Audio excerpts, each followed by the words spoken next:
Hello, once again, people. Good afternoon. It's me again, and I hope your day has been wonderful so far.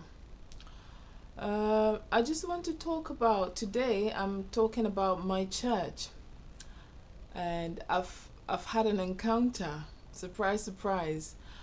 I've been the kind of Christian who has been floating. I float around. I'm always looking for the place that can accommodate me, or the place that suit me fine. So I've been to a lot of churches in the past. I've been to the Baptist, the charismatic, the happy clappy type. I've been to the Pentecost, I've been all over in search for the truth. That is what I am after. There's so many churches, but which one is a true church? I think calling myself a Christian, I think it's a big title. Christian means your life is like Christ. You are Christ-like. So at the moment, I wouldn't want to take that title on myself. Not because I cannot live up to it, but because I feel I don't deserve the title yet. Because if I get there, I want to live like Christ did. The selfless, the the virtuous life, the blemish-free life. That is what I want to be. So, a lot of people would like to refer to themselves as Christians, which is admirable, but I feel personal, as a personal opinion, that I don't qualify yet to be called a Christian. Hopefully I should qualify very soon. Before I found this church, and I just want to introduce you to the Tabernacle of worship, a great place.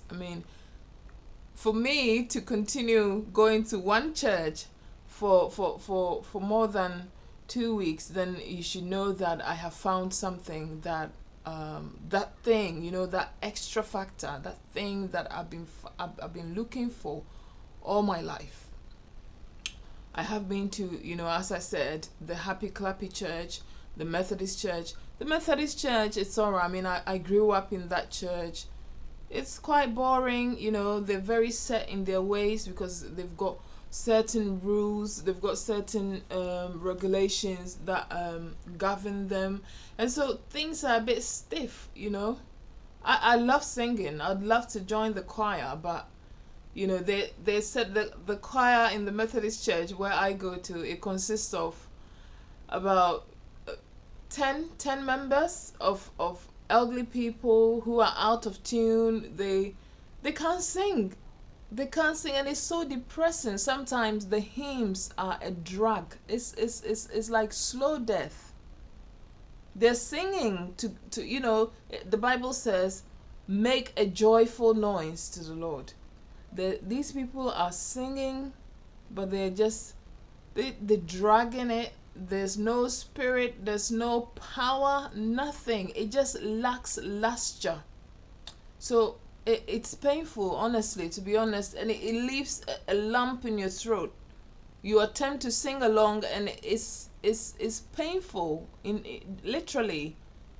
I've tried it several times, so I'd rather not sing. In as much as I'd love to join singing, I'd rather not sing. Just listen to them, and Jesus Christ, it's like slow death. Anyway, that aside, I have been to the Happy Clappy Church as well. Very boisterous. They dance. The whole ensemble. Everything is going on. And the preaching, it's okay. But some of the ones that I've witnessed is centered around money. They're extorting money from the members. And I think it's so sad. I've done in one of my previous videos about one church that I went to, that apparently the pastor, has been revealed to him that the children in the church is going to come under attack. So they're going to fast and pray for all the children in the church. and they require £15 per head. I mean, this is psychology. I mean, why? And people, we conform so easily. We conform because everybody is giving. You feel pressured. You just want to yield. So you give your £15, hoping the God will answer your prayers. Prayers are free. Prayers are priceless, but they're free. So I don't know why people still follow the crowd, and some pastors are milking it. They're making a killing out of people, and these are not rich people. We're talking about people who are living below the breadline. They're taking money from them. They're enriching themselves, driving fast cars, living in mansions. I mean, how is that Christianity? Is that how Christ lived? I just don't know.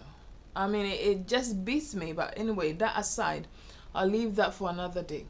So I have found this church, Tabernacle of Worship. You have to come with me. I mean, everybody has to come with me. I want to do, if this is my calling, to pull people to this church, I would, because I have found it to be a true church of God. The pastor Daniel Kwachi, amazing guy, so down to earth. And the great thing about this church is all the members are lettered people who, some have 2-3 degrees. They are brilliant guys, and they've come together to form this church. So it's so wonderful. It's so wonderful. You should come to this church. The address is at Ephra Road near Brixton. So if you can make time one Sunday, just come with me. I'm very skeptical. When it comes to these things. But I went to that church once. I got an invitation to attend. I went there once, and I went with my skepticism at the back of my mind, hoping. And when I go to a church the first time, I sit at the back, so that when in the course of the thing in the sermon, if something does not, I don't have to necessarily agree, but if I think something is a bit offish, then I can make a quick exit. Because I haven't got time when I have to listen to people go on about things that are painful, or things that are not so, I mean, mediocre. I just bound. I don't stand there and wait and listen to any more of that. So Tabernacle of Worship, that is where the action is. You have to come with me. I'm going to leave my details. And if you want to come with me, call me, and I'll lead you there. It's an amazing place. I mean, there's Minister Ade, there is Chris. Chris is hilarious, a fun guy, and then there's Daniel, amazing, sweet guy. So many of them. I can't mention every name, obviously. I hope that is not taken against me. And then, of course, there's of Mame, Mrs. Cynthia Kwachi. They're all amazing people. You should come to church with me.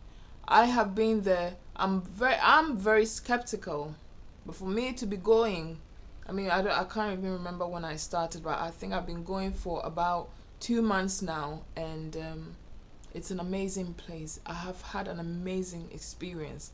I remember, when my grandmother used to drag me to church, in the Pentecost church, and then they will be speaking in tongues, and I'm thinking, oh my God, here we go again. And then people will be fainting in the spirit, and they'll be talking tongues, and I'm thinking, oh dear, give me strength, God. Sometimes I feel, when the pastor is approaching me, I'd just say, I just put my feet firmly on the floor, I'll be saying in my head, don't you dare push me on the floor, because I'm not ready for that. But the spirit, it moves.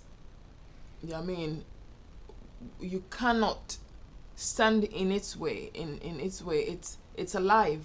I know it's alive. I had to go to this Tabernacle of Worship to experience it, that it's not something you joke with.